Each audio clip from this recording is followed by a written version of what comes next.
di surat Al-Baqarah, surat kedua, ayat nomor 189.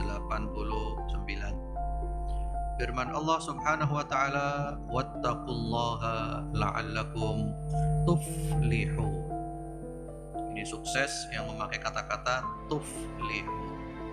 Dan bertakwalah kepada Allah agar kamu sukses.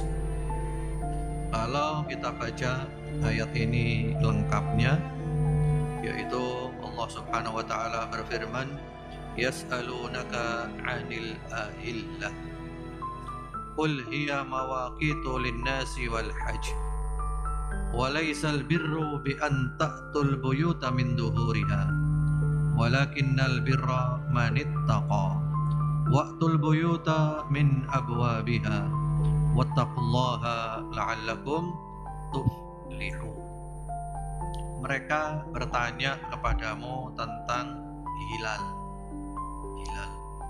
Hilal ini biasanya akan diributkan ketika menentukan awal Ramadan, Idul Fitri, dan juga nanti penentuan awal Dzul Hijjah karena berkaitan dengan haji. Hilal itu bulan sabit. Mereka tanya kepadamu tentang bulan sabit itu, kemudian Allah menjawab bahwa di antara fungsi bulan sabit itu adalah untuk menentukan waktu haji. Ya, kapan masuknya bulan haji, termasuk juga kapan kita bayar zakat setahun sekali, kapan puasa Ramadan. Jadi fungsi bulan itu adalah untuk menentukan waktu-waktu ibadah. Karena di dalam Islam itu penanggalannya pakai bulan Qamariyah. Kalau Masehi pakai matahari Syamsiyah. Nah, itulah diantara hikmah Allah kenapa pakai bulan bukan pakai matahari. Karena kalau pakai matahari itu musimnya selalu tetap. Januari sampai Desember itu musimnya tetap, nggak berubah-ubah.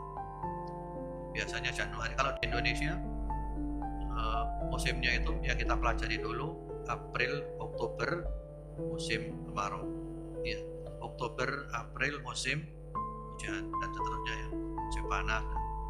Nah, kalau pakai perhitungan bulan itu nanti ibadahnya berubah-ubah musimnya. Kadang haji pas musim panas, kadang haji pas musim dingin. Ramadan juga seperti itu. Jadi selalu kita menikmati ibadah dalam semua musim. Kalau matahari enggak, yang namanya Desember ya selalu musim dingin, titiknya gitu. Itu diantara fungsi hilal.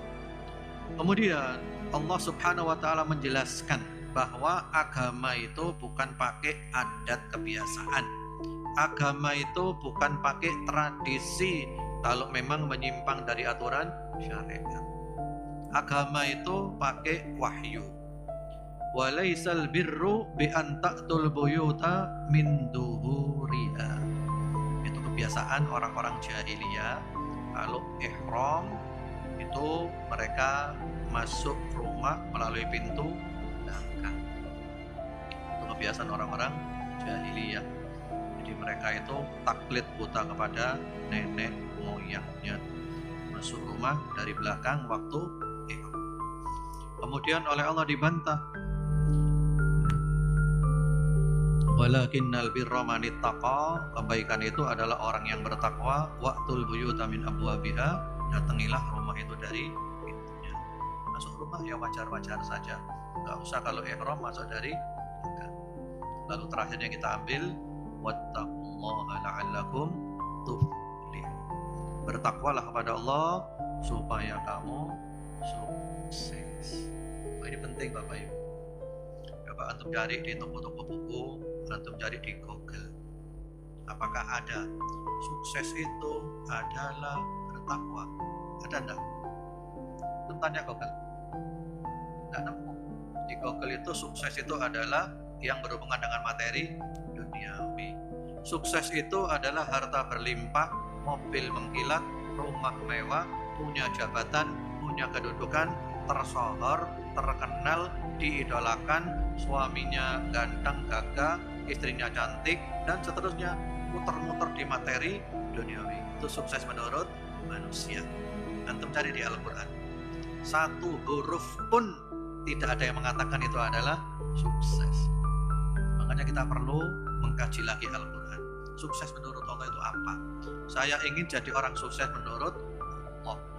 Mending kita dianggap gagal oleh manusia, tapi kita dianggap sukses oleh Allah, karena sesuai dengan suksesnya Allah.